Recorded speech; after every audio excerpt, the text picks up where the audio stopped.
එළබෙන 2026 ලෝක කුසලාන 2020 ක්‍රිකට් තරඟාවලිය ඉලක්ක කර ගනිමින් මීළඟට පැවැත්වීමට නියමිත පාකිස්තාන තරඟ සංචාරය සඳහා 22 දෙනෙකුන් යුත් ශ්‍රී ලංකා 2020 සංචිතයක් නම් කර තිබෙනවා. ඒ වගේම එම සංචිතය වෙනුවෙන් බානුක රාජපක්ෂ වගේම ප්‍රහාරාත්මක පිතිකරු ධනංජය සිල්වාද ඇතුළත් කර ඇති අතර තරඟ නැරඹීම සඳහා විශේෂ හැළඹගේද ඇතුළත් කර තිබෙනවා.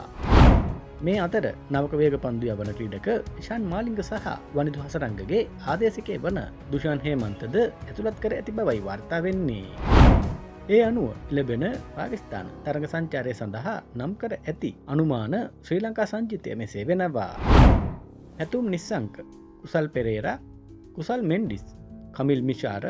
නූනිදු ෆ්‍රෙනෑන්ඩු, බානුක රාජපක්ෂ, ධනංජය සිල්වා, ඉෂෙන් හැළඹගේ, චරිත් අසලංක, වනිදු හසරංග, චාමික කරුණාරත්න, ජනිත් ලියනගේ, කමිදු මෙන්ඩිස්, දසුන් සානක, දුෂාන් හේමන්ත, ඉෂාන් මාලිංග, දුෂ්මන්ත චමීර, බින්රු ෆෙනෑන්ඩෝ, මතීස පතිරණ, මහිස් තීක්ෂණ, නුවන් තුසාර සහ දුනිත් වෙල්ලාලගේ